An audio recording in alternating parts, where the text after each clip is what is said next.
estos 4 pasos, pero voy a dejarle al pastor el manual, las diapositivas, para que él lo pueda trabajar con ustedes. Cuando estamos hablando de un método bíblico de resolución de conflictos, estamos hablando que tenemos que revisar en la consejería las características del hombre que se asientan en el bosquejo de la historia de la redención, es decir, creación, caída y redención. De Génesis 1 a Génesis 3, la Biblia habla de 3 cosas básicas: creación, caída y redención. Tener presente estos 3 conceptos bíblico-teológicos nos ayudarán, sin lugar a dudas, a encontrar elementos esenciales en la consejería bíblica.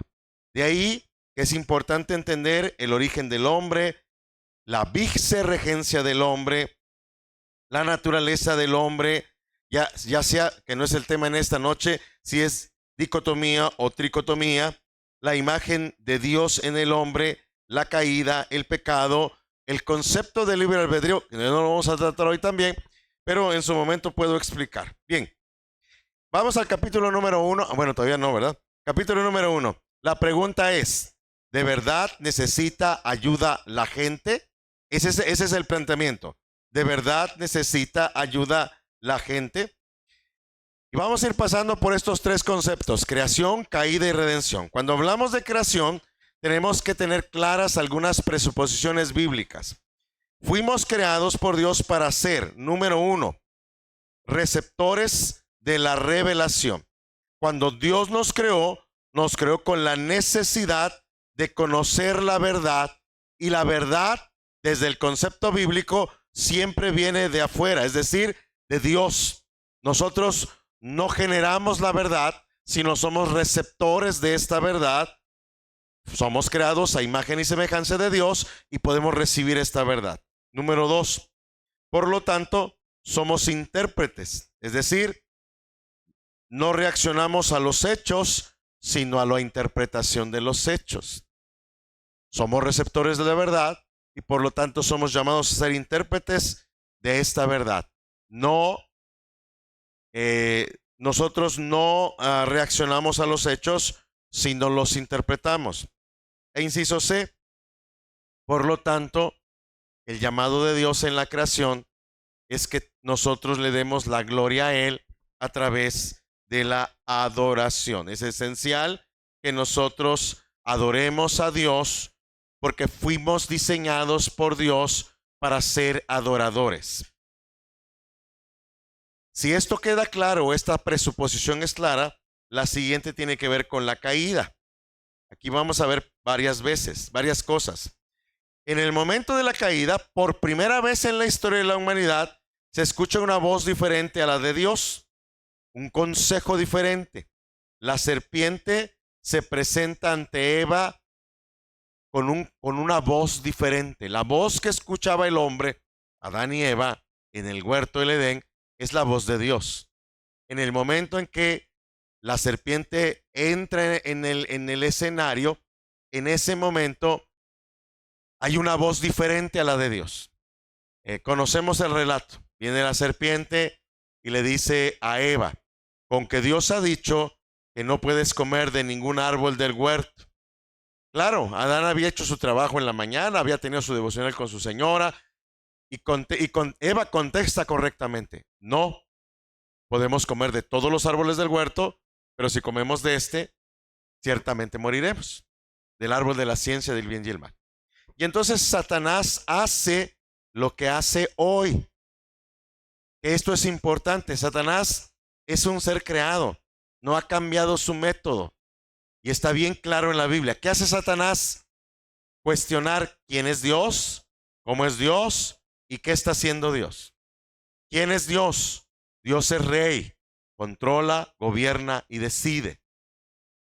¿Cómo es Dios? Dios es bueno y hace que todas las cosas sean buenas para aquellos a quienes Él ama. ¿Qué ha hecho Dios? En el caso de Adán y Eva, pues les hizo un huerto.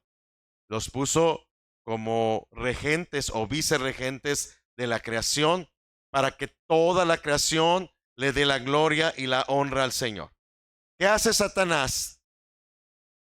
en la tentación, cuestionando quién es Dios, cómo es Dios y qué está haciendo Dios.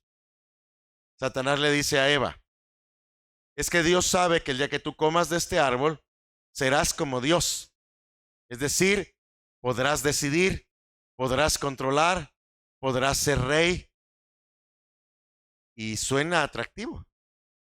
Eva vio el fruto y dijo que era apetecible y fácil para tener control. Ya cuestionó quién es Dios. Cuestiona cómo es Dios. Es que ese Dios que camina contigo todos los días, ese Dios que habla contigo te está mintiendo. Ese Dios sabe que el día que tú comas de ese fruto, serás como Él, sabiendo la diferencia entre el bien y el mal. Y está cuestionando la bondad de Dios. ¿Qué hizo Dios? Bueno, en este caso les hizo un huerto. ¿Qué hizo Dios por nosotros? Pues nos proveyó en Jesucristo la salvación. Cuando tú cuestionas el gobierno de Dios, cuando tú cuestionas la bondad de Dios y cuando tú cuestionas la obra de Cristo, que es gracias a la obra de Dios, entonces estás listo para pecar. Porque entonces Dios no es rey, Dios no es bueno, su obra no es suficiente para ser salvo. Tú puedes hacer algo para ser salvo. Y entonces Eva comió y dice la Biblia que le dio a su marido. Parece que el hombre está al ladito. Hay todo un tema sobre el asunto de la ausencia del liderazgo del varón, que es todo un tema en el asunto, porque las mujeres no son responsables por la caída. Dios habló con Adán, le dio el mandato a Adán, Eva conocía correctamente el mandato y parece que el hombre está ahí. Entonces, ese es un tema que no viene al momento, pero es importante tenerlo presente. Inciso B, sí, no, todavía no, sí, inciso B. Entonces, todo consejo siempre es moral. No hay un consejo neutral. Todo consejo es un consejo moral, es decir, bueno o malo, verdadero o falso, sano o no sano. Y esto es importante porque la posmodernidad o la modernidad líquida insisten en la amoralidad de ciertas cosas. Por ejemplo, hay una película reciente que se llama Maléfica, que es la versión posmoderna de la historia de la Bella Durmiente. La historia moderna de la Bella Durmiente, pues es la muchacha que se va a pinchar con la rueca y va a quedar dormida y hasta que venga el príncipe amado, le dará el beso del verdadero amor. Si han visto Maléfica, si no la han visto, seguramente sus nietos la han visto o sus hijos la han visto. Maléfica es un ser neutral con alas y cuernos de demonio, con un rostro angelical. Es una niña que crece en un lugar neutro, donde no hay maldad, donde no hay bondad. Y Maléfica no es buena, pero no es mala. Y entonces resulta que hay un niño de la edad de Maléfica que convive con ella, que va al bosque, platica con ella, crecen juntos, son amigos, llegan a la juventud adulta. Y entonces en el reino, el rey promete en matrimonio a su hija a quien le traiga las alas de Maléfica. Y el muchacho, pues como es amigo de Maléfica, va a platicar con ella, duermen juntos, no, en la película no parece ser algo sexual, pero duermen juntos y al otro día Maléfica amanece sin alas. El rey le da la hija a este joven, se casa, se convierte en rey y entonces va a tener la hija de este rey, bueno, el rey va a tener una hija, ahora este joven, y entonces Maléfica se aparece en la presentación, en el bautizo. Asumo que eran presbiterianos, ¿verdad? Porque iban a bautizar a la niña. Y entonces ahí Maléfica se pone maléfica. Maldice a la niña, la historia, se va a picar con una rueca y va a dormirse y no va a despertarse hasta el verdadero amor. El rey manda a esconder a su hija con unas hadas. Es ciencia ficción, ¿verdad? Y entonces Maléfica está presente durante toda la infancia, niñez y adolescencia de la princesa. Y llega a amar a la princesa. pasa lo que va a pasar. Se pincha, queda dormida, aparece el príncipe, le da el beso, pero ¿qué quieren que pasa? No se despierta, porque no es el verdadero amor. Maléfica sabe que la niña va a dormir por la eternidad porque no hay otra. El verdadero amor no funcionó. Y al final le da un beso. ¿Qué creen que pasa? Se despierta, porque ese es el verdadero amor. Bueno, no voy a contar más la historia. Lo que estoy explicando aquí es que Maléfica se pone maléfica cuando la lastiman. Maléfica se pone bondadosa. O sea, la bondad y el amor de Maléfica son relativos. Dependen de cómo se porten los demás. Posmodernismo. Ahora, esto lo explico ¿por qué? Porque según la Biblia, al momento de la caída, cuando Adán y Eva murieron, en ese momento murieron espiritualmente. Si usted sigue leyendo la Biblia, los hombres vivían 900, 700, 600 y por ahí se pone un tope, 120. Y luego en el Salmo 90 se pone otro tope, 80, y en los más fuertes es molestia y trabajo. Y esto es importante, ¿por qué? Porque el hombre va envejeciendo más rápido, el pecado va destruyendo la vida del hombre, pero en el momento de la caída, el hombre muere en delitos y pecados. Pablo se refiere a esto en Efesios cuando dice, en otro tiempo, cuando no éramos cristianos, estábamos muertos en delitos y pecados. Esto es importante, ¿por qué? Porque los no cristianos no es porque no quieren servir a Dios, es que no pueden, porque están muertos en delitos y pecados. Necesitan ser tocados por la obra de Cristo en la cruz del Calvario para que vengan a vida nueva y entonces puedan hacer. Así que un no cristiano no puede hacer algo que agrade a Dios y solo puede escoger entre lo moralmente aceptable y la depravación más horrible del universo. Y aún así, lo aceptable entre los hombres, la Biblia lo llama trapos de inmundicia. Y entonces los consejos son buenos o malos. Solo los cristianos pueden ofrecer el buen consejo. Inciso C. Pues si ya estamos ahí, si vamos a la caída, Génesis 3, inciso C, ahí voy. Hoy vivimos en un mundo confuso, con muchas voces distintas a la de nuestro Creador. Cada una interpreta la vida y cada una trata de competir por ganar nuestros corazones.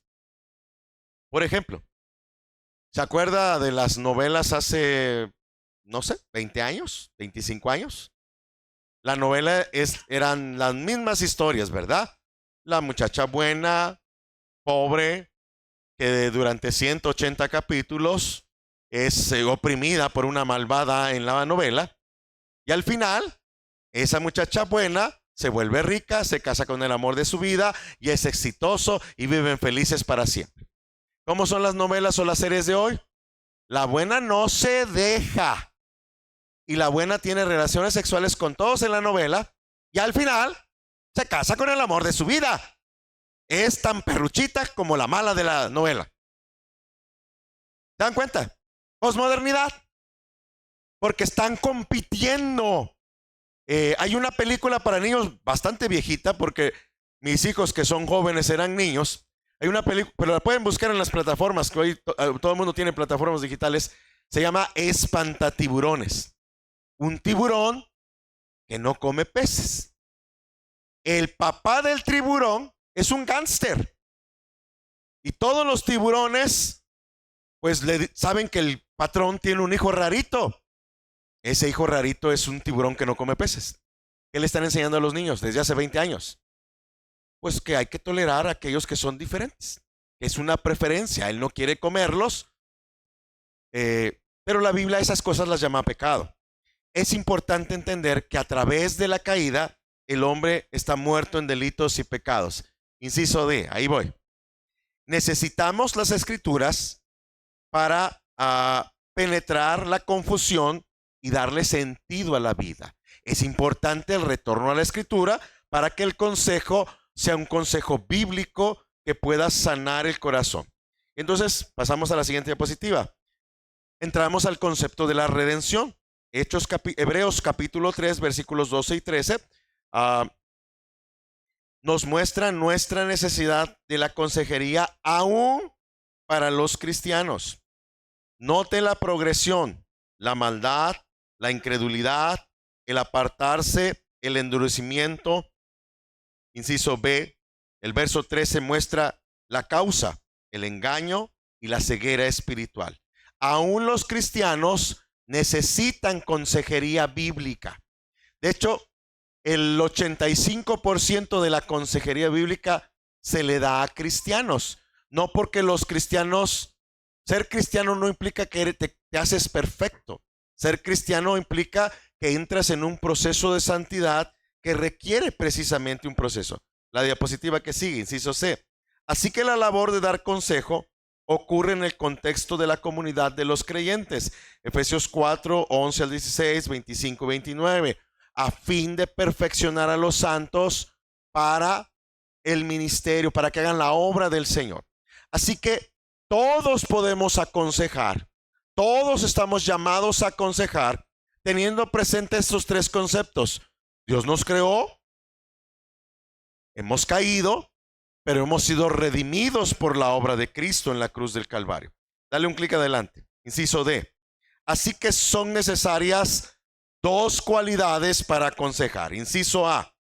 Se necesita valor amoroso, el valor amoroso de la honestidad. Es decir, se necesita decir la verdad.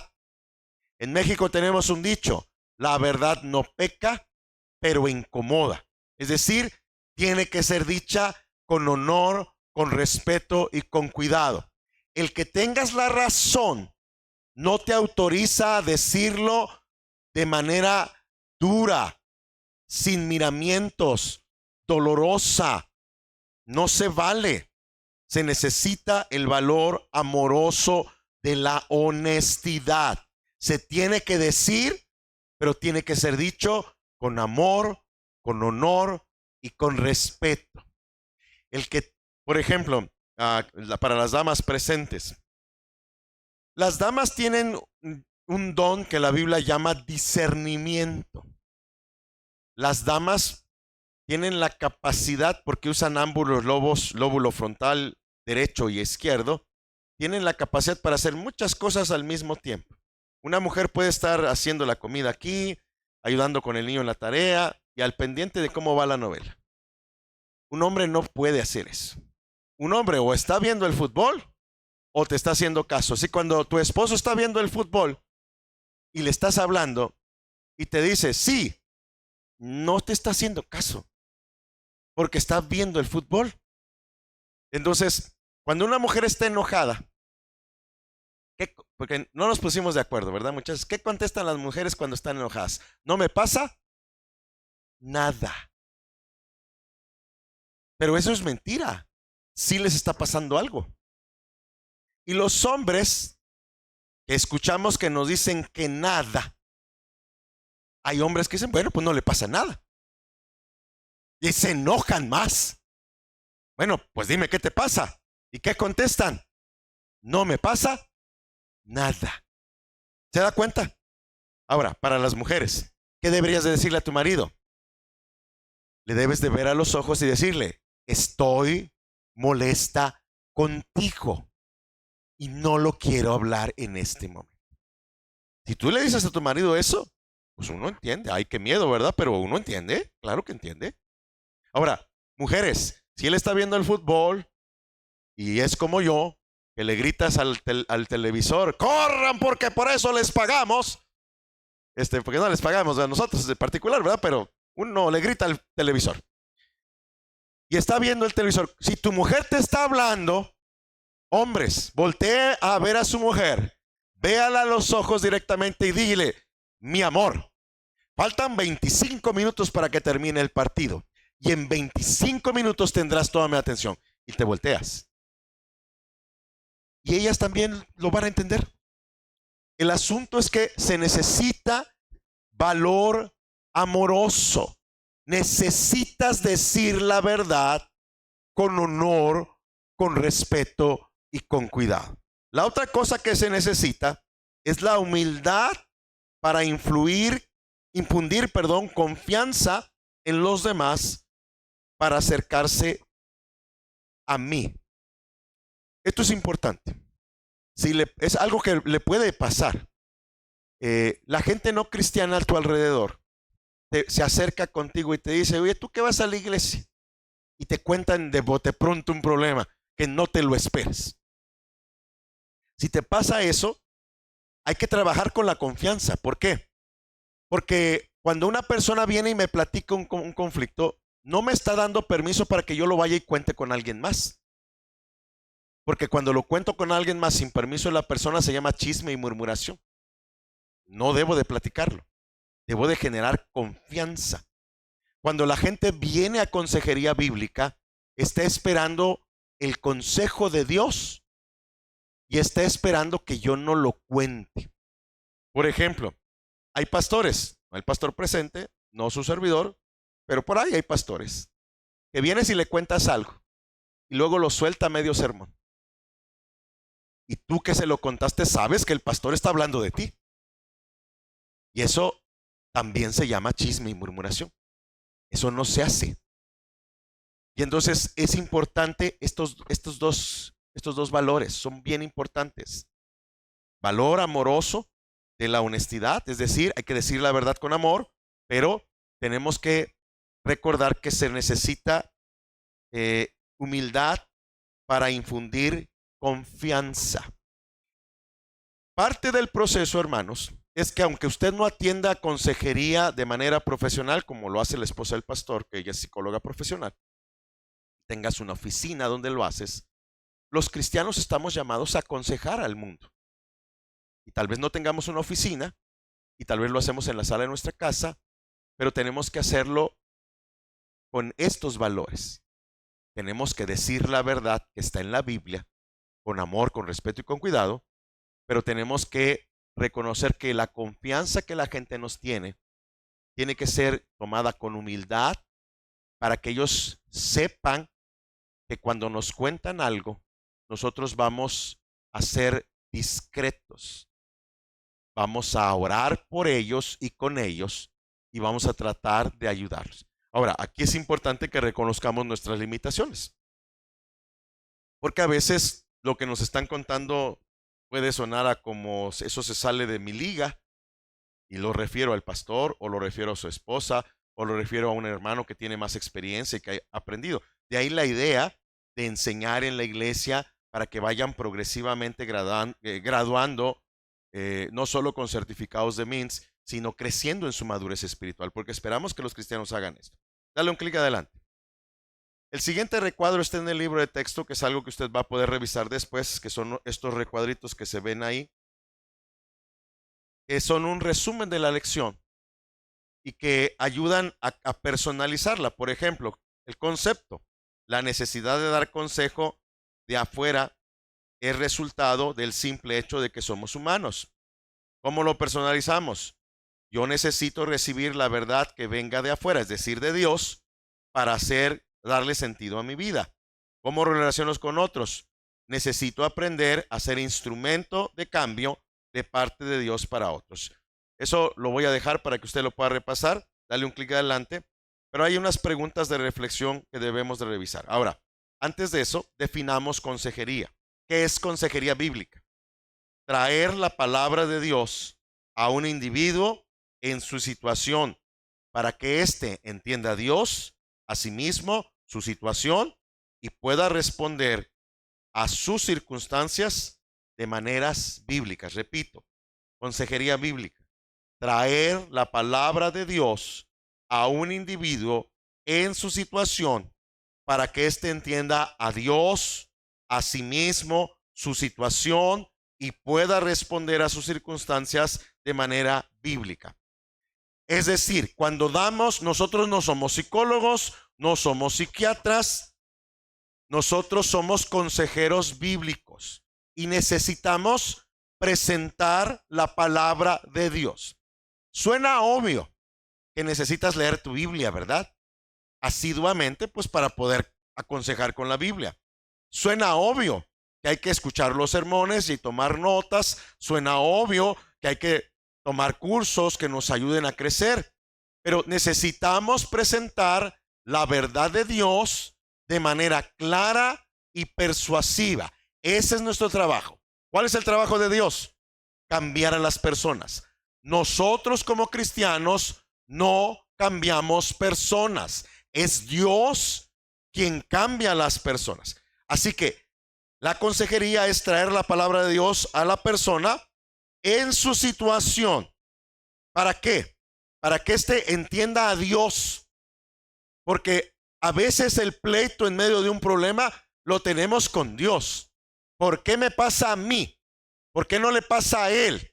Porque yo que estoy en la iglesia o estoy sirviendo a Dios o decidí entregar mi vida a Dios, ¿por qué me pasa a mí?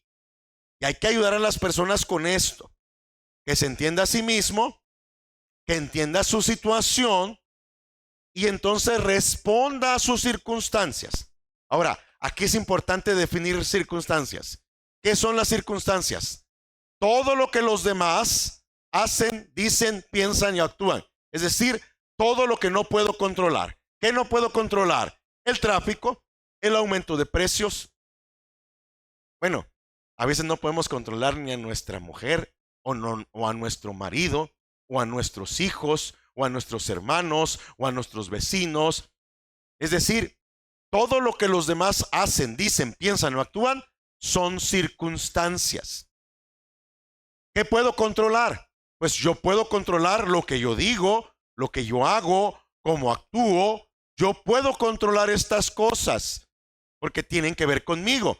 Pero todo lo que los demás hacen, dicen, piensan, actúan, no lo puedo controlar. ¿Y qué estoy esperando? Que mis aconsejados, que tus aconsejados, y aquí estamos hablando de tu esposa, de tus hijos, de tus nietos, de tus amigos, de tus hermanos en la iglesia, que puedan responder a sus circunstancias como de maneras bíblicas. Esto es lo que esperamos. Ahora, es gracia, no es magia. Requiere la obra de Dios en nuestras vidas. Adelante. Tú tienes que pensar bíblicamente porque nadie da consejo basado en los hechos, sino que habla cómo interpreta los hechos. Si tu interpretación es correcta, tu consejo será correcto. Si no es correcta, tu consejo no será correcto. Le cuento un ejemplo. Un matrimonio viene conmigo y él me dice: mi esposa me corrió de la casa, pastor, acusando a su esposa. Les doy contexto. Él era 25 o 30 años mayor que ella. Cuando ellos se casaron, él tenía un super empleo, pero obviamente por la edad llegó el momento en el que pues él perdió el empleo, y el acuerdo que tomaron al momento en que los hijos iban a entrar a la escuela es que él se dedicara a la casa, ayudara con los hijos y ella saliera al campo laboral. Ahí hicieron su arreglo. No voy a dar mi opinión si el arreglo está bien o está mal. Era el arreglo que tenía. Y entonces las quejas de él eran las quejas que yo escucho generalmente de una mujer.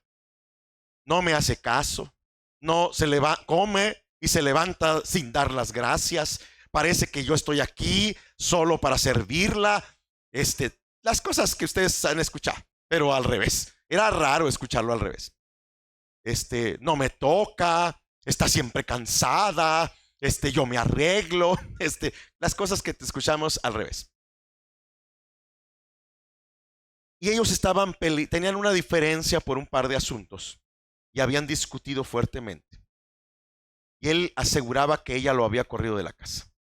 Y le había hecho a sus hijos: su mamá no me quiere, su mamá nos va a abandonar, su mamá quiere mandar aquí en la casa. Y bueno, y entonces hablé con los dos, luego hablé con ella por separado, luego hablé con él por separado. Y entonces estuve muy claro lo que pasaba. Él había pensado que ella lo había dicho por la actitud, pero ella jamás dijo: te me vas de la casa. Y entonces en una sesión juntos le digo a él, después de unas explicaciones: fulano, ella dijo: te me vas de la casa. Y entonces se hizo un silencio incómodo. Cuando se hace silencio, no interrumpa. porque la persona está procesando. Fue bastante incómodo porque fueron 4 o 5 minutos bastante incómodos. Y después él dice, no lo dijo nunca. Y entonces empezamos un proceso de perdón, de confesión mutua, de perdón mutuo, y se arregló el asunto. Si tu interpretación no es correcta, tu consejo no será correcto. Tienes que recopilar todos los datos. No solo debes de escuchar a uno, tienes que escuchar a ambos, tienen que contarte la historia, tienes que conocer el contexto. A lo largo del curso se va explicando cómo tomar notas, se va explicando cómo hacer una cosa, cómo hacer otra cosa. En el curso se explica, en algún capítulo se pone un ejercicio de caso que se va trabajando durante varios capítulos. El punto aquí es que es importante cuando estamos aconsejando que escuches todos los hechos y tengas una interpretación correcta de los hechos para que tu consejo sea bíblico y sea correcto. Porque sería muy fácil decir, hermana, ¿cómo te atreves a correr a tu esposo de la casa? Y le caigo había cosas que la hermana había hecho mal y que tenía que corregir, y había cosas que él había hecho mal y que había que corregir, porque en un conflicto los dos son responsables. Es importante, si tu interpretación no es correcta, tu consejo no es correcto. Necesitas escuchar toda la información. Y esto es importante. No todos los cristianos tendrán el llamado de Dios para aconsejar, porque todos podemos escuchar chismecito. Pero esto no es escuchar chismecito, esto requiere una sesión privada donde yo escucho. Mi consejo, cuando empiecen a hacerlo, jamás traten de resolver un asunto de un solo jalón. Nada se resuelve en una sentada de 3 o 4 horas. No van a resolver nada en 3 o 4 horas. Vamos a platicar de 8 a 12 sesiones de 50 minutos con el reloj en la mano y vamos a trabajar en un proceso de reconciliación. Es importante que entiendan que es un proceso, que entiendan que es gracia y no es magia. Sigo. Hay 2 preguntas de reflexión, donde dice reflexión, que quiero que usted reflexione por un momento. Piensa en esto. ¿Te acuerdas de una situación cuando no respondiste a los hechos, sino a una interpretación equivocada de los hechos? Repito. ¿Te acuerdas de una situación cuando no respondiste a los hechos, sino a tu interpretación equivocada de los hechos? Piense en alguna situación de su vida donde después se dio cuenta que estaba equivocado, porque los hechos no eran como los pensaste, sino los interpretaste de manera equivocada. Seguramente están hablando mal de mí, y a veces la gente ni siquiera está hablando mal de uno, pero uno está aquí pensando. Hay un dicho en México, piensa mal y acertarás. Me encanta Filipenses 4:8 porque es la respuesta a piensa mal y acertarás. Filipenses 4:8 dice, si hay algo bueno, puro, digno, amable, honesto, en esto pensad. No deberíamos pensar mal de los demás a menos que tengamos prueba de lo contrario. O sea, hechos. Apéguese a hechos, palabras y actitudes. Porque si usted puede adivinar lo que la gente piensa, yo lo invito a que venga aquí al frente y nos dé la clase. Yo quiero saber cómo saber lo que la gente piensa. Pero nuestro pecado, seguramente están pensando, seguramente están haciendo, seguramente se están riendo. Y a veces nadie se está riendo. Piensa en eso. El siguiente clic. Hubo una ocasión cuando Dios usó a alguien para poner al descubierto tu ceguera espiritual. ¿Qué aprendiste?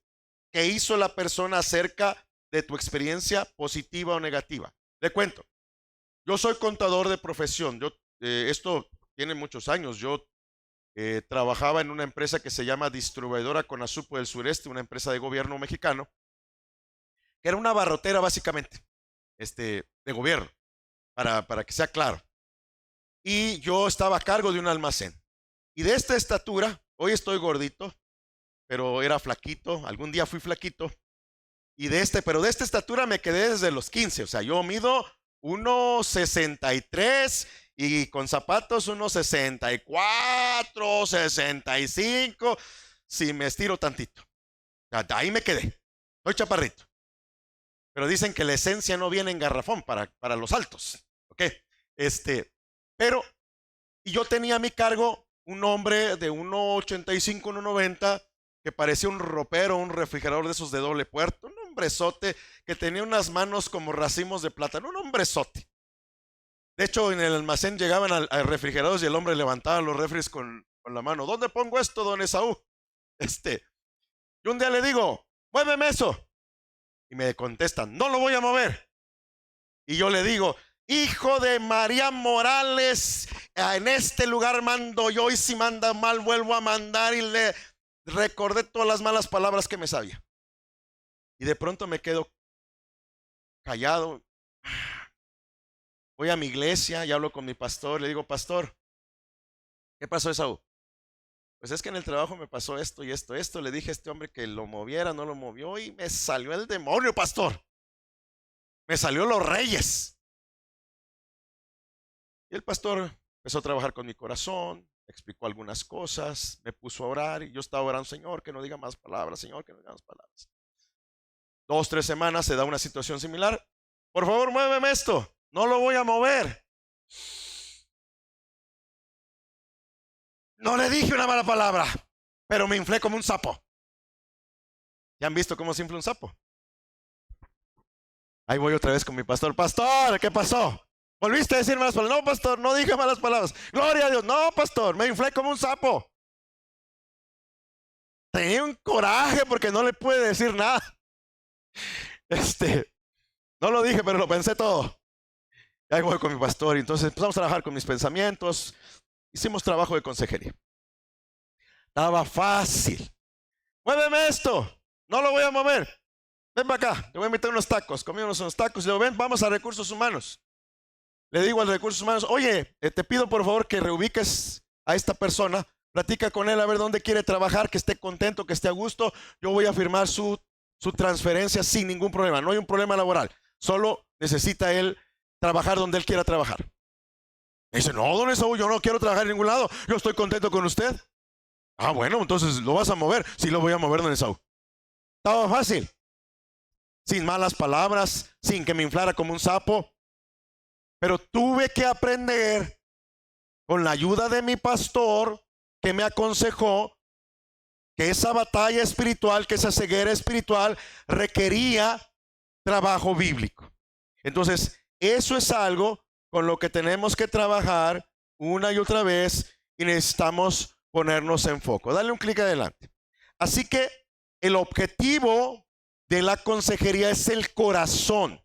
El corazón es el objetivo. Dale un clic adelante. El corazón en la Biblia se refiere al hombre interior. No estamos hablando del músculo que bombea la sangre por nuestro cuerpo. La Biblia se refiere a la mente, el alma, el espíritu, la voluntad. Jesús acusó a los fariseos por no fijarse en el corazón, sino solo en el exterior de las acciones. Mateo 23, 25 y 26. No intentemos grapar frutos. Voy a explicarle a qué me refiero con grapar frutos. Yo crecí en una iglesia presbiteriana en el sur de México, donde en la clase de escuela dominical nos preguntaban, ¿traen Biblia? Y levantabas tu Biblia. ¿Traen himnario? Levantabas tu himnario. ¿Cuántos capítulos leyeron? Ay, me daba a mí mucha vergüenza porque a luchas a veces hasta mentiras echaba yo. Uno. Pero tenía un amiguito de mi edad, yo tendría unos 9, 10 años, 125. Y yo vi a mi amiguito cómo se empezaba a levantar del piso y le salían alas de aureola. ¡Wow! Ese sí es cristiano. Y después de 2 o 3 domingos de la frustración me acerqué con mi amiguito y le pregunto, oye, ¿cómo le haces? Bien fácil, me dice, ¿conoces el Salmo 117? Sí, lo conozco. Lo lees una y otra y otra y otra y otra y otra y otra y otra y otra y otra y otra y otra y otra y otra y otra y en una hora son 100 y cachos. Oh, pues al siguiente domingo. Esaú, ¿cuántos capítulos? 65.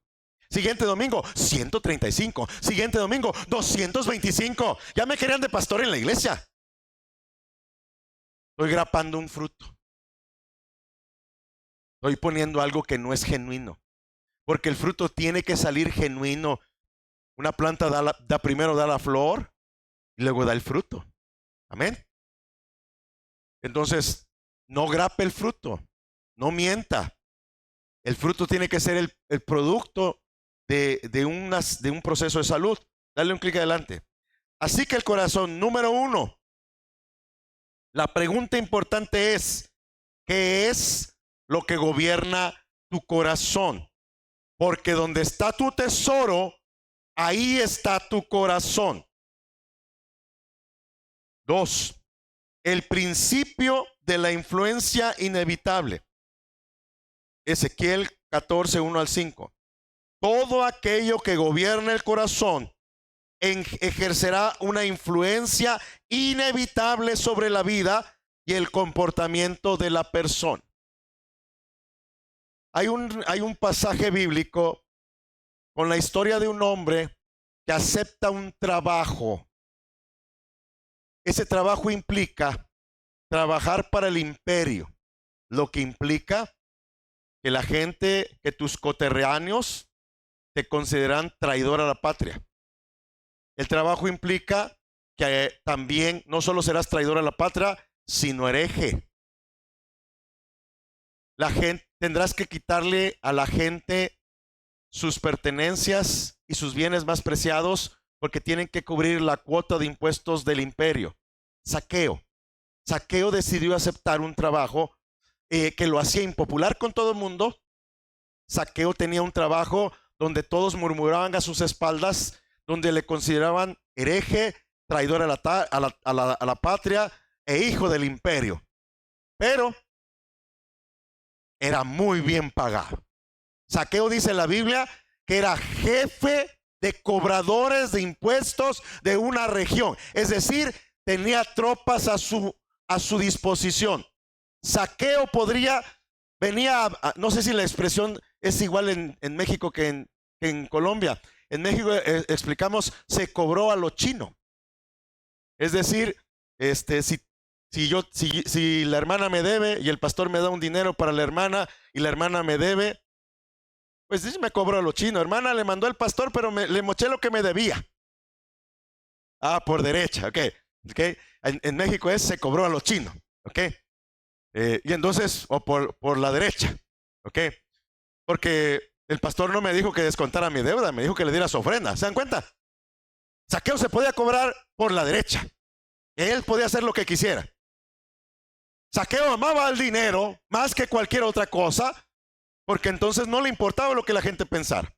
Pero atrás del amor al dinero, que es lo que se ve, hay una serie de ídolos en su corazón. Zaqueo quiere control. Zaqueo quiere aceptación. Zaqueo quiere influencia. Zaqueo pudo forzar una reunión personal con Jesús, pero Zaqueo quiere una relación con Dios de multitud. Muchas gracias, hermano. Se va a ir al cielo.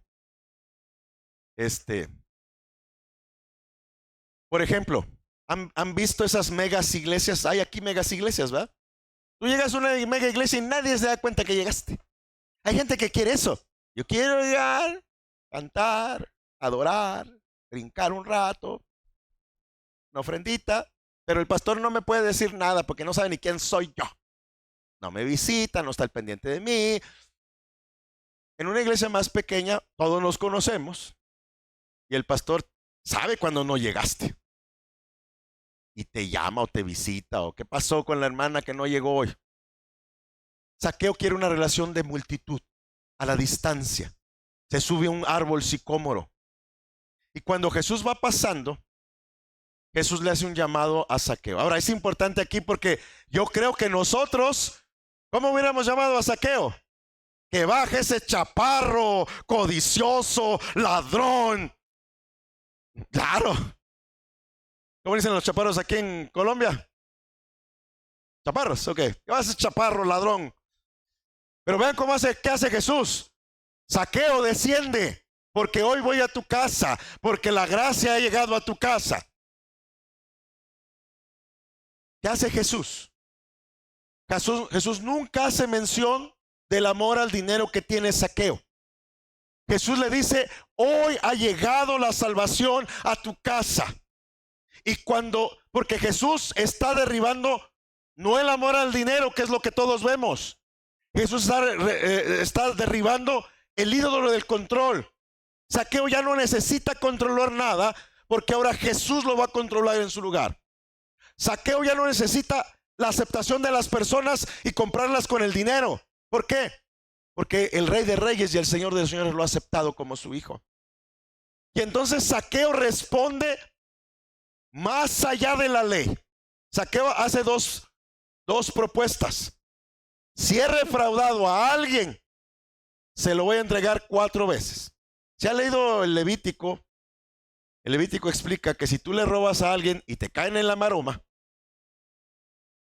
o con las manos en la masa, o en la arepa, no sé cómo le dirán aquí, si te caen, tienes que pagar lo que te robaste y un 20% más. Pero Zaqueo está ofreciendo lo que robó y un 300% más. ¿Sabe por qué? Porque la gracia es mayor que la ley. Luego Zaqueo dice, voy a entregar la mitad de mis bienes a los pobres.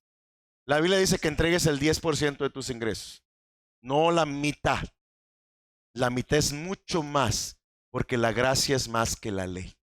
Si estamos en la gracia, debemos aprender a ser generosos. Entonces, ¿cuál es el punto aquí? Dios arregló el corazón de Zaqueo y las demás cosas se arreglan solas. Lo que hacemos en consejería, que esto es importante. Ahí voy. Vale, pausa el video.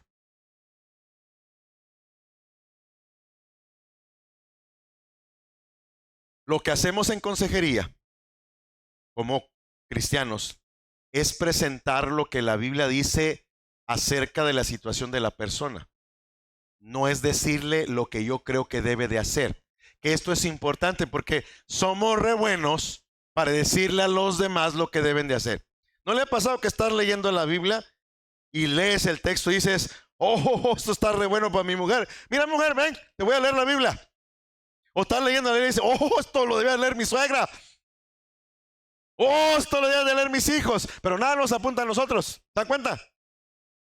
Por eso es importante que cuando alguien viene y me presenta una situación, yo vaya a la Biblia, presente el consejo en la Biblia y ayude a la persona con preguntas reflexivas para que la persona deje que el texto bíblico le hable, deje que Dios le hable al corazón y tome la decisión de lo que tiene que hacer.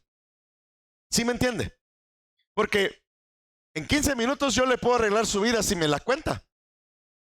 Pero no le va a servir de nada porque no es el consejo de Dios. Tiene que ser el consejo de Dios. Cuando la gente lo lee en la Biblia y llega a la conclusión, entonces la gente hace los cambios. Eso es algo que nosotros tenemos que trabajar fuertemente cuando estamos hablando del consejo bíblico.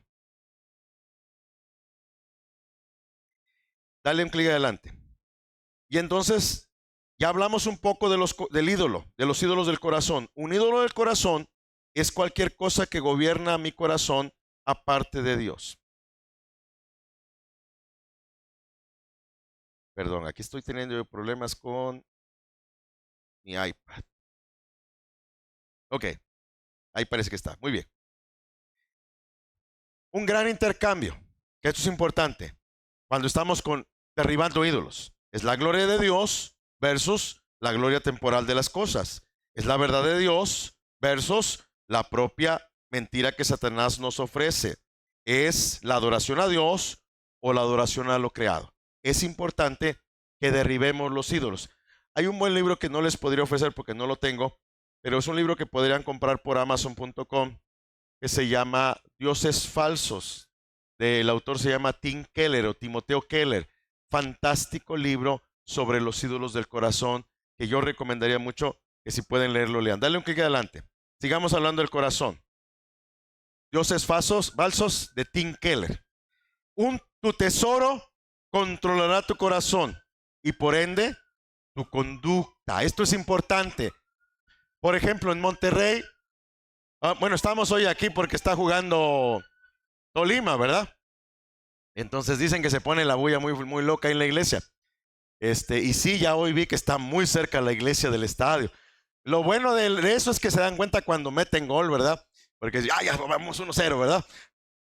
En Monterrey, la ciudad donde yo vivo en México, hay 2 equipos profesionales de fútbol. Rayados de Monterrey y Tigres. Y los regiomontanos han llevado el fútbol a un nivel de adoración. Y los hermanos llegan el domingo con su camiseta amarilla como la que del hermano, Tigres, y de rayas los Rayados. Y tú les ves la cara, porque no te tienen que decir nada. Parece que se les murió la suegra cuando pierde. O parece que cumplieron años cuando ganan. Se les ve en la cara. ¿Por qué? Porque a veces yo no creo que la afición al fútbol sea mala. El problema es cuando esa afición gobierna tu corazón. En Monterrey, gracias a Dios, sus equipos juegan el sábado. Si jugaran el domingo, ahí sí que pondría en aprietos a bastantes hermanos con el asunto. Dale un clic. El corazón es activo. Piensa, desea, quiere. Entonces es importante que entienda esto del corazón. Dale un clic a la diapositiva de abajo. Entonces está el corazón y están todas las circunstancias alrededor ahí del corazón, y hay un montón de circunstancias alrededor que el corazón piensa, desea.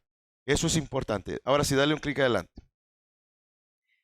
El corazón piensa, siempre está interactuando con lo que está pasando y está organizando, interpretando y explicando. Siempre el corazón va a estar pensando, contando, interpretando qué dijeron, qué hicieron, por qué lo hicieron.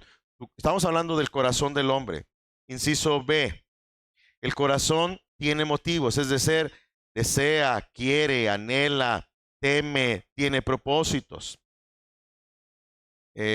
No es suficiente meramente observar el comportamiento, sino entender lo que quiere decir este comportamiento. Y la escritura es poderosa como un consejo, como un espejo gigante al que te pones para mostrarnos nuestro corazón. Lo que piensa y lo que desea son 2 cosas que dan como estructura la forma en la que respondemos en la vida. Por ejemplo, a veces solo nos conformamos con que nuestros hijos no hagan cosas malas que nosotros calificamos como malas. Por ejemplo, mi papá, cuando no era creyente, él me dio mi primera cerveza y me dice, para que no le enseñe a nadie, tome aquí conmigo. Pero luego, un día que llegué yo con mi cerveza, me dio un cachetadón que casi me tumba todos los dientes que tengo. Y yo, ¿qué pasó? Me está faltando el respeto, no tome delante de mí. Y yo pensé en mi cabeza, pero si tú me la diste la primera vez, no lo dije porque me metí a otro, ¿verdad? Pero yo pensé, pero si tú me la diste primero. Entonces, mi papá no permitía, mi papá era muy mal hablado. Y un día se me salió una mala palabra y ¡poles! Otro. ¿Y ahora qué hice? No diga malas palabras delante de mí. Y yo pensaba, pero si tú las dices. Claro, eso tampoco lo dije porque me metí a otro. ¿Ok? Entonces, delante de mi papá no fumaba, no tomaba, no decía malas palabras, era muy correctito, porque le tenía pavor, porque tenía una mano pesada. Un día me aventó un palo, me agaché y al arbolito que le pegó le quebró la rama. Y me asusté y si me lo da, me mata este hombre. Estaba enojado mi papá. Y lo que pasa es que no me podía alcanzar, por eso yo me agachaba. Pero explico esto por qué. Porque a veces nuestros hijos no hacen ciertas cosas porque tienen miedo a la disciplina, o hacen cosas porque están esperando una recompensa. Y este asunto de castigo-recompensa funciona a cierta edad, pero hay una edad en la que ya no es efectiva. Y es importante que nosotros busquemos el corazón de nuestros hijos antes que corregir la conducta. Es importante que se porten bien, pero es importante que se porten bien por las razones correctas, no que se porten bien porque tienen miedo que les metamos un sopapo, ¿verdad? Entonces, es importante. Yo recuerdo muy bien, yo tendría unos 7, 8 años. Entré corriendo a la nave del tiempo y a media nave me paralicé.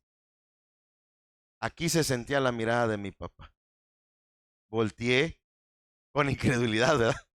Era mi papá. Con la mirada me dijo, en la casa vas a ver cómo te va a ir. Yo me paralicé, me senté junto a mi mamá y estuve todo el culto bien calladito, no dije nada. Llegando a la casa me fue como en feria. Era otra época. Ahora tú le aumentas los lentes aquí, le echas la mirada, ya ves el niño voltea y te dice, ¿qué? Son tremendos los niños de ahora, ¿verdad? Los niños de ahora están sobreestimulados. Pero el punto al que voy es que, claro que le tenía miedo. Me portaba bien, pero cuando no me veía, hombre. Mi papá nunca me vio drogado, nunca me vio borracho, nunca me vio diciendo malas palabras, nunca me vio robar. Hay muchas cosas que mi papá nunca vio. Pero eso no quiere decir que yo estaba haciendo las cosas bien. Entonces tenemos que cuidar primero el corazón para que el corazón produzca un cambio de conducta. Lo que hizo Jesús con Zaqueo, derribó los ídolos del corazón y hubo un cambio de conducta en la vida de Zaqueo. Entonces, hay un muy buen libro que no sé si la vez pasada se los obsequié, Pastoreando el corazón del niño, o Edad de oportunidades para los que tienen hijos con adolescentes. Los que tienen hijos con adolescentes, lean Edad de oportunidad y empiecen en el capítulo 2. Es un capítulo dedicado a los padres con hijos adolescentes. Lean todo el libro, pero lean el capítulo 2. Lo primero que hice fue leer el capítulo 2 y cuando leí dije, wow. Porque muchos de los problemas que tenemos con nuestros hijos son porque nosotros cuando éramos adolescentes éramos tremendos. Y mucho de lo que yo no quiero que le pase a él es porque yo lo hacía y a mí me pasó. Y entonces provocamos a ir a nuestros hijos. Hay que tener cuidado con eso, ¿ok? Ese capítulo es muy bueno. Y entonces, si no he obsequiado los libros, se los voy a pasar al pastor. Se los pueden pedir al pastor. Los padres que tienen niños pequeños, lean ese libro. Los padres que tienen hijos adolescentes, lean Edad de oportunidad. Si trabaja en la iglesia con alguno de estos grupos o tiene nietos, lean los libros. Yo le acabo de obsequiar el libro impreso a mi yerno. Ten, mijo, porque tenemos un nieto de 7 meses y a mí me va a tocar consentirlo en la casa, así es que te toca educarlo. Lee este libro. Bueno, lee la Biblia, chulo, pero lee el libro, porque aquí yo lo voy a consentir, ¿verdad? Pero a él le toca disciplinar, a él le toca poner orden, a él le toca y a mí me toca callarme cuando lo estén disciplinando. No me ha tocado todavía, pero eso dicen que duele bastante. Porque uno no se puede meter, porque ya a nosotros ya nos tocó educar. Pero también es fantástico tener nietos. Yo tengo 2, los amo mucho, es fantástico. No le llevo regalos a nadie cuando viajo, solo a los nietos. Entonces ya ni a mi mujer le llevo nada, porque ya voy yo soy su regalo, ¿verdad? Pero claro, ¿qué más quiere la mujer? Pero a los niños les llevo unas camisas que digan Colombia, el número 10 y unas gorras, Ya explico esto por qué. Porque es importante cuidar el corazón. Cuando cuidamos el corazón, los cambios se producen por una convicción en el corazón de nuestros hijos. Y entonces, porque va a haber un momento que van a ir a la universidad y les van a ofrecer sexo, y les van a ofrecer drogas, y les van a ofrecer todo lo que este mundo ofrece, como nos lo ofrecieron a nosotros. Y entonces ellos tienen que tener la convicción para decir no, pero no porque nos tengan miedo a nosotros, sino porque tienen una relación con el Señor. Entonces ese es el punto. Entonces la consejería empieza con los hijos. Ahora, yo sé que no es fácil, tenemos que trabajar con eso. Dale un clic adelante. La palabra de Dios es capaz de hacer lo que tú no puedes: poner al descubierto y juzgar el corazón. La palabra de Dios tiene poder para poner al descubierto lo que tú no puedes hacer. Así que es importante tener el altar familiar, pero es importante ayudarles a nuestros hijos a que lean la Biblia y a que respondan preguntas. La sola lectura de la palabra de Dios tiene poder. Hay un suceso en la historia de la iglesia de México, del sur de México. Yo crecí en el estado de Chiapas, al sur de México. Y en este estado hay una pequeña ciudad al norte del estado de Chiapas que se llama Ostoacán, Chiapas. Se hizo famosa porque en los 80s el volcán Chichonal cubrió la ciudad con ceniza. Eso fue en los 80s. Yo era niño de, no sé, 10, 11 años. En la mañana se oscureció el cielo, estuvo oscuro y después empezó a caer ceniza y nosotros vivíamos muchos kilómetros de ahí y la ciudad quedó sepultada. Después se reconstruyó y todo. En esa ciudad hay una iglesia presbiteriana. ¿Cómo nació esta iglesia presbiteriana? Un hombre de la ciudad iba camino a Guatemala porque en Guatemala se venera al santo Esquipulas y camino a Guatemala alguien le ofreció una Biblia, le dijo yo tengo algo mejor que Esquipulas y le regaló una Biblia y el hombre se regresó hasta acá. A otro hombre en un pueblo vecino que se llama Pichucalco le regalaron una Biblia y el primer hombre fue a la cantina, pidió su cerveza, llevó su libro, abrió su libro y empezó a leer. Y el segundo hombre se acercó y le dijo, yo tengo un libro como ese, ¿qué le parece si lo leemos juntos? Y el siguiente sábado en la cantina con 2 cervezas leyeron la Biblia. Después decidieron que no era un lugar como para leer la Biblia en la cantina. Invitaron a sus esposas, a sus padres, a sus cuñados. Llegó el momento que habían entre 80 y 100 personas que se reunían los domingos a leer la Biblia. Sin evangelismo, sin discipulado, solo leían la Biblia. Y entonces los testigos de Jehová se enteraron y enviaron un misionero que explicara la doctrina de los testigos de Jehová. Los hermanos lo recibieron y después de escuchar la explicación les dijeron, no, porque lo que usted está diciendo no cuadra con lo que estamos leyendo. Los adventistas hicieron lo mismo y pasó lo mismo. Los presbiterianos mandaron un pastor, el pastor acaba de morir hace unos 4 o 5 años, se llamaba Pedro Díaz de la Cruz. Fue el pastor Pedro Díaz de la Cruz, explicó la doctrina bíblica de la redención y se hicieron una iglesia presbiteriana. Sin evangelismo, sin misioneros, sin inversión, la sola lectura de la palabra de Dios tiene poder. Necesitamos leer la Biblia a nuestros aconsejados y permitir que Dios haga la obra. Eso lleva 2 o 3 sesiones de 50 minutos para escuchar, orar, buscar los pasajes bíblicos, darle el pasaje, ayudarlo con preguntas reflexivas para que él llegue a la conclusión de que lo que debe de hacer es, no que yo le diga lo que hace. Porque en 15 minutos yo lo escucho y en 15 minutos digo, haz esto y haz esto y se acabó. Pero eso es fácil. Lo que queremos es que la palabra de Dios haga el trabajo que debe hacer. Dale un clic y aparece estos recuadros que es exactamente una aplicación de la lección. Dale un clic adelante y vienen las preguntas de reflexión. ¿Cuáles son algunos ejemplos del corazón siendo del corazón siendo manifiesto en los frutos en ti o en la Biblia? O sea, ¿cómo respondes al asunto? ¿Cuáles son esos frutos? ¿Qué esperamos? Esperamos que los jóvenes obedezcan a sus padres.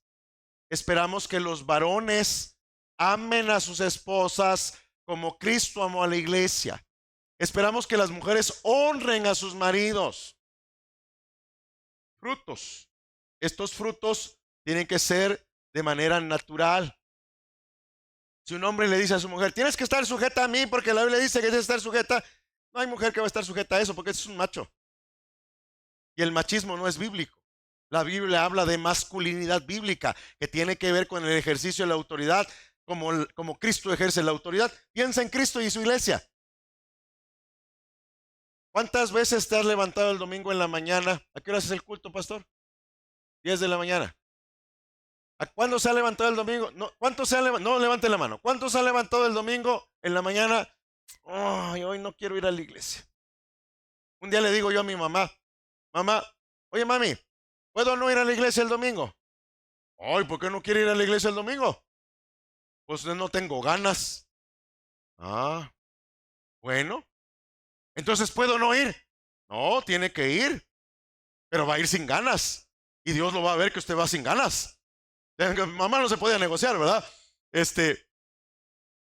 Porque la disciplina va a producir en nosotros frutos dignos de arrepentimiento, pero es un proceso y necesitamos aprender cómo reaccionamos, porque vengo a la iglesia sin ganas, pero vine y Dios me habló otra vez. A veces ni siquiera el sermón nos hizo sentido, pero vino alguien y me abrazó y me dijo, hermano, estoy orando por usted, y eso puede cambiar la vida de alguien. No sabes el efecto que tiene un abrazo, un saludo, una expresión genuina de estoy orando por ti, un Dios te bendiga. Necesitamos estos frutos en nuestras vidas. Dale un clic a la segunda pregunta. Ahí están las dos preguntas. ¿Cuáles son algunos ejemplos de ocasiones cuando intentaste grapar frutos? Ya le conté uno, ¿verdad? Entonces, ¿cuándo a veces estamos grapando un fruto? ¿Cuándo a veces estamos fingiendo? Y es importante que entiendas que Dios quiere frutos dignos de arrepentimiento, que Dios quiere que tu vida los exprese. Dale un clic a la diapositiva que sigue. ¿Cuáles ídolos del corazón te están revelando el Señor? Es útil apuntar testimonios de tu propia vida que puedes utilizar para ayudar a otros. Es importante que entiendas que Dios hace la obra en la vida de las personas. Y cuando Dios ha hecho algo en tu vida, escríbalo, resúmalo, para lo que lo pueda contar en 50 minutos y lo pueda contar en 3 minutos. Cuente las maravillas de Dios en su vida. Cómo Dios le sanó, cómo Dios le cuidó, cómo Dios le protegió, cómo Dios estuvo con usted, cómo lo sacó de la enfermedad. Cuente las maravillas de Dios. No tenga pena de contar lo que Dios ha hecho en su vida. Sea genuino. A veces hay que ser breve. A veces basta con decir algo. Todos tenemos historias. Que no había comida y comimos. Todos tenemos historias de cómo Dios proveyó mucho más allá de lo que deseamos y pedimos. Dios da fruto en nuestras vidas. Pero es importante en el proceso que usted y yo tengamos presente que forzosamente necesitamos que estos frutos se produzcan. Cuéntelo. En consejería es importante explicarle al aconsejado, no que somos perfectos. Anoche se acerca una persona conmigo y me dice, oiga pastor, ¿y yo cómo puedo aconsejar si tengo un hijo que ya es adulto, que no sirve al Señor? La gente me va a decir, primero arregla tu casa. Suena lógico, ¿verdad? Pero yo le decía a él, no tengas vergüenza de aconsejar. Satanás nos va a acusar y nos va a decir, mira a tu hijo. Y tenemos que reconocer que nuestros hijos son adultos, pues uno no puede hacer mucho. Yo tengo 3 hijos. Tengo un adulto, uno el de en medio, que yo lo he rescatado 2 veces a mi hijo. Y ha sido muy doloroso. He tenido que sacrificar cosas para rescatarlo 2 veces. Y al final, yo le puedo decir que Dios obró en la vida de mi hijo. Él sigue al Señor y le ama. Pero no fui yo, fue la obra de Cristo en su vida. Pero los hijos duelen mucho. Y es bien difícil.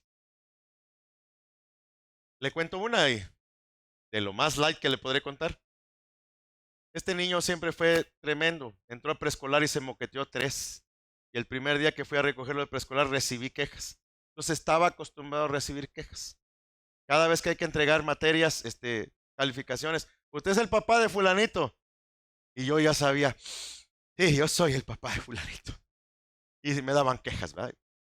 y lo discipliné, hice todo lo que tiene que hacer. Pero un día pasó el milagro. Un día llego a la preparatoria.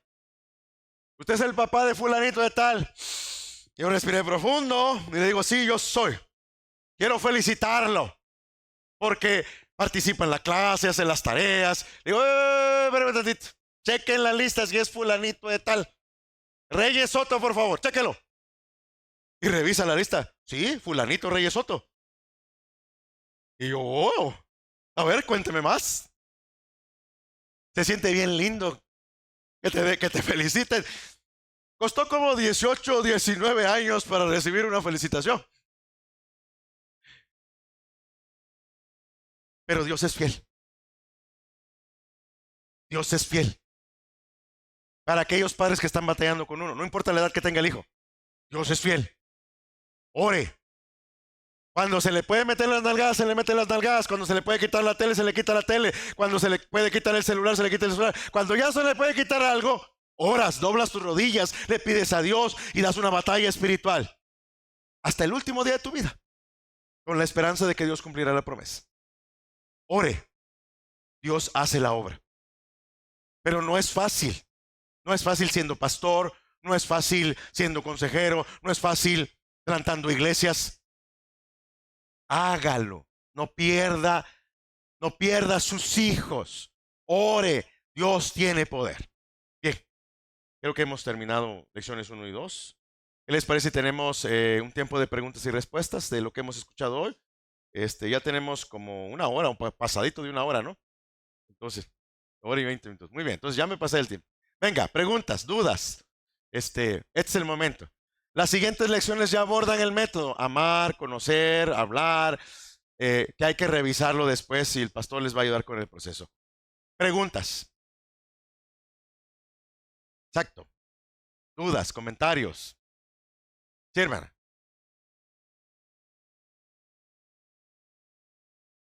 Sí, los principios bíblicos aplican para todo el mundo. Cuando una no cristiana te diga, comadre, y te platique, presente principios bíblicos. Ahora, cuando no son cristianos, es una gran oportunidad para presentar el evangelio. Lo primero que hacemos es presentar el evangelio. Le pongo un ejemplo. Cuando un no cristiano viene conmigo y le pregunto, ¿cómo te puedo servir? Me cuenta su problema. Y después, no sé si conocen evangelismo explosivo, pero es lo que yo hago. Es un método para compartir el evangelio de manera conversacional que tiene 2 preguntas de diagnóstico y un bosquejo en 5 puntos. Le digo a la persona, lo primero que tenemos que arreglar es tu relación con Dios. ¿Me permites hacerte una pregunta? Siempre tienes que decir, pues estás pidiendo permiso. ¿Qué pasaría si hoy murieras? ¿Crees que irías al cielo? Hay gente que te contesta, no lo he considerado. No, no me voy a ir al cielo, me voy a ir al infierno. Hay gente que piensa, pues yo pienso que sí, porque soy buena gente. No importa lo que te conteste. Le dices, en otro tiempo yo pensaba como tú. ¿Me permites explicarte cómo yo tengo la certeza de vida eterna y cómo tú la podrías tener hoy? Te van a decir que sí. Pero antes me permites hacerte otra pregunta. Supongamos que mueres. En México diríamos, toco madera. Vas al cielo. Están las puertas celestiales y hay un cuate en la puerta. No San Pedro, pero hay un cuate en la puerta. Revisa tu nombre y sale Jesús por la puerta y te dice, tu nombre, hermana. Tu nombre. Cristina, bienvenida a mi cielo. ¿Por qué razón debería dejarte entrar a mi cielo? Te van a contestar una de 2 cosas. O por la religión o por las obras. Tampoco importa que te contesten. Le dices, en otro tiempo yo pensaba como tú. Y entonces empiezas con el bosquejo de evangelismo explosivo. Gracia, hombre, Dios, Cristo, fe. Gracia. Cristina, la vida eterna es un regalo. No se compra, no se gana, no se merece. Dios te está ofreciendo hoy, aquí y ahora un regalo. Si yo te dijera, Cristina, te regalo mi iPad Air de última generación, ¿qué tendrías que hacer, Cristina? Pedirme el cargador. Que se batalla bastante con los cargadores de estas cosas. Claro, recibirla. Si Dios te está ofreciendo la vida eterna, ¿qué tienes que hacer? No tienes que cambiar, no tienes que portarte bien, no tienes que empezar a venir, no tienes que empezar a hacer, tienes que recibir la vida eterna. ¿Cómo se entiende mejor esto, Cristina? Cuando entiendes lo que la Biblia enseña acerca del hombre. Gracia, hombre. Y la Biblia enseña acerca del hombre una verdad. Todos han pecado, todos están separados de la gloria de Dios. Pero tienes que entender, Cristina, que es pecado. La Biblia dice que pecado es la transgresión de la ley de Dios. Pero hay gente, Cristina, todos conocemos gente buena, no sé si la expresión también es en Colombia. En México decimos, es un pan de Dios. ¿Cómo se diría en Colombia? Un caramelito, una arepa del Señor. ¿Qué? Un alma de Dios. Un alma de Dios, ¿cuántos pecados crees que hace al día? ¿Te parecen 3? Por acá se enojó, por acá dijo una mala palabra. 3 pecados al día.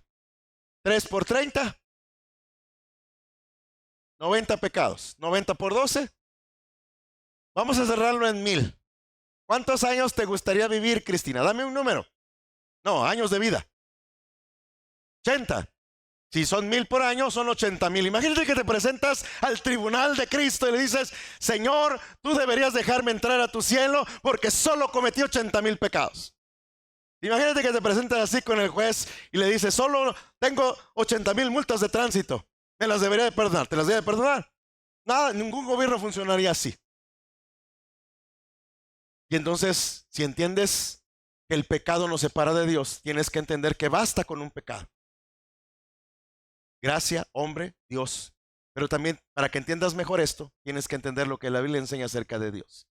¿Y qué enseña la Biblia acerca de Dios? 2 cosas. Cristina, estoy usando tu nombre como referencia. Cristina, Dios te ama, Dios no quiere castigar tu pecado. Le puedes citar un texto bíblico. Dios muestra su amor para con nosotros en esto, en que siendo un pecador, Cristo murió por nosotros. La buena noticia, Cristina, Dios no quiere castigar tu pecado. La segunda verdad acerca de Dios es que Dios es justo. Y la Biblia dice, la paga justa del pecado es la muerte. La Biblia dice, no dejará sin castigo al culpable. La mala noticia, Cristina, es que Dios tiene que castigar tu pecado. Parece una contradicción, ¿verdad? Porque te estoy diciendo, Dios te ama, no quiere castigar tu pecado. Te estoy diciendo, Dios es justo, tiene que castigar tu pecado. ¿Cómo resuelve Dios esta aparente contradicción? En la persona de Jesucristo. Gracia, hombre, Dios, Cristo. Quien siendo totalmente Dios y totalmente hombre, pagó por tu pecado y por el mío, y te ofrece el regalo de la vida eterna sin precio, sin dinero, hoy, aquí y ahora. Y solo necesitas recibirlo por fe. La fe, Cristina, es la llave correcta que abre la puerta del cielo. Pero te tengo que explicar que hay cosas que son fe, que no son fe verdadera. Por ejemplo, yo fui pastor en la frontera entre México y Estados Unidos, del lado mexicano. Y los hermanos pasaban al lado americano. Como mexicanos, cuando vienes de regreso, tienes una franquicia, una cantidad de cosas que puedes comprar en dólares que puedes no declarar. Pero si te pasas de esa franquicia, tienes que pasar, presentar tus tickets y de la diferencia de la franquicia, tienes que pagar los impuestos. Los hermanos me hablaban, pastor, estamos en el puente, ore para que nos toque verde. No voy a orar, pague sus impuestos, hermano. Yo no voy a orar. Porque esa es una fe aduanera. Existe la fe milagrera. Pastor, estoy enfermo. Y mientras están enfermos, aquí están en la iglesia todos los domingos. Tienen salud, no les vuelves a ver el polvo. Hay gente que piensa que Jesús es como los bomberos. Se está quemando la casa. Y ahí viene Jesús. No se está quemando la casa, no lo ocupamos en la casa. Esa no es fe verdadera. Hay otro tipo de fe, Cristina, que es la fe histórica. Creo que aquí es Simón Bolívar, el héroe nacional, ¿verdad? ¿Quién no conoce a Simón Bolívar? Yo te pregunto, si yo te muestro una foto de Simón Bolívar, ¿podrías decir que es o que no es? Claro. ¿Lo conociste personalmente? No. ¿Cómo sabes que Simón Bolívar existió? Pues por la historia. ¿Sabes, Cristina, que hay gente que cree en Jesús como tú y yo creemos en Simón Bolívar? Porque la historia de la humanidad se divide en antes y después de Cristo. Pero no es fe verdadera. ¿Qué es fe verdadera? Fe verdadera es arrepentirte de todos tus pecados. Fe verdadera es transferir tu confianza. ¿Me prestas una silla vacía? Es transferir tu confianza de donde la tienes a Cristo Jesús. Supongamos que esta silla es Jesucristo. Y la silla donde tú estás sentada es tu trabajo, es tu fe, son lo que tú crees, lo que tú piensas que es correcto. Si yo te digo Que fe verdadera es transferir tu confianza de donde la tienes hoy a Cristo Jesús. ¿Qué tendrías que hacer en esta noche? Sentarte aquí. Pero ¿sabes qué hace la gente? Oh Jesús, qué maravilloso eres, qué grande eres, qué hermoso eres. Pero no se sienta. Todo lo que te dije te hace sentido. Si te hace sentido, te guío en una oración de fe. Eso es el bosquejo de evangelismo explosivo. Y entonces, pues sí, puedes acomodar la silla. Después empezamos con su situación y vamos trabajando el consejo bíblico. Si son no cristianos, hay que hacer la presentación. Si son cristianos y te cuenta cosas que está haciendo, que camina como pato, que hace cuac como pato, que tiene patas con membranas, es pato. Preséntale el evangelio. Porque a veces vienen a la iglesia, pero no son cristianos. Porque hablan como no cristianos, se comportan como no cristianos, hacen trampas como no cristianos, son no cristianos. Presenta el evangelio. Yo recomiendo mucho evangelismo explosivo. Le voy a pasar al pastor. Hay un libro para enseñar el método. Yo tengo unas diapositivas para enseñar el método con los dedos de la mano. Gracias, hombre, Dios, Cristo, fe. El pastor, creo que no sé si tú me dijiste que estás enseñándoles un método. Usen el método que sea, pero presenten el evangelio. Con cristianos y con no cristianos, la consejería bíblica siempre es igual. Siempre es la misma. Los mismos principios se aplican. Porque nosotros somos cristianos. No somos psicólogos, no somos psiquiatras, somos consejeros bíblicos. Amén. Presente la Biblia. Ahí yo hice un resumen de evangelismo explosivo. Después yo le voy a pasar al pastor. Hay un entrenamiento que incluso yo podría darles un día por Zoom. Es una cosa de un par de horas. Explicamos el método. Se practica con la mano. Y yo lo puedo hacer como ahorita, que parecía un sermón más que otra cosa. Lo puedo hacer con un enfermo que se está muriendo en 5 minutos. Me puedo tomar 45 minutos porque hay un montón de ilustraciones que encajan con el asunto. Existe un folleto de evangelismo explosivo. Yo recomiendo mucho el método porque es un método conversacional. Yo lo usaba en consejería, lo puedes usar en una plaza, lo puedes usar cuando abordas a un desconocido, lo puedes usar cuando vas a una casa. Yo creo que el evangelismo relacional es el más poderoso y efectivo. Cuando tu vecina viene y te platica su problema, preséntale el evangelio y guíale. ¿Por qué? Porque lo que sigue es consejería bíblica. Le vas a tener que enseñar a leer la Biblia, le vas a tener que enseñar a orar, porque es consejería bíblica. Entonces, eso es importante. Buena pregunta, muchas gracias. ¿Habrá otra pregunta? Sí, hermana. ¿Preguntas? Bueno, parece todo está muy claro, no se entendió nada. Ya les dieron aromática, ¿verdad?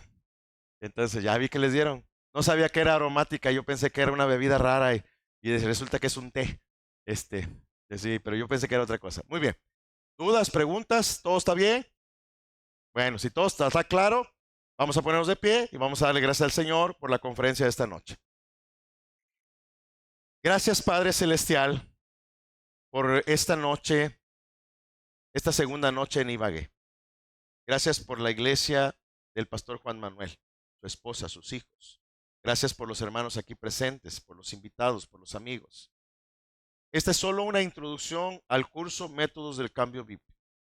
Permite que tu Espíritu Santo nos enseñe, nos guíe, nos muestre, nos respalde, nos mueva. Que tu palabra nos ayude a hablar con autoridad en el nombre de Cristo. Bendice, Señor, el ministerio de esta iglesia para que sean consejeros bíblicos y hablen con denuedo la palabra a tiempo y fuera de tiempo. Que prediquen, que insten, que redarguyan. Úsalo, Señor, conforme a tu palabra.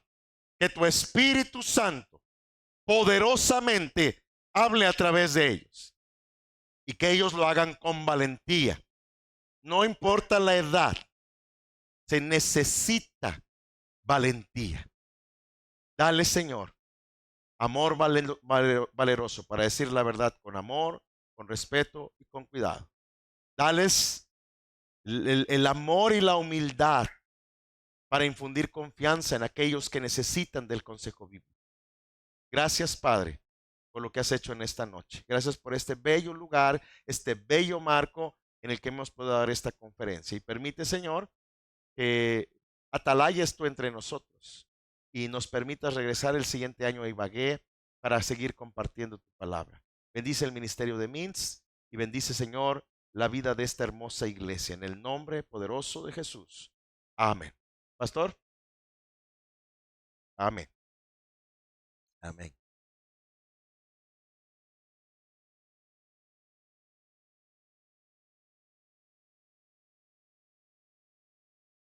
Estamos en un mundo que está caído, está necesitado, está enfermo. Y pues como dice la Escritura, está muerto en sus delitos y pecados. Y requiere la palabra de Dios, el consejo de Dios, para que sean iluminados, para que vuelvan de la muerte a la vida.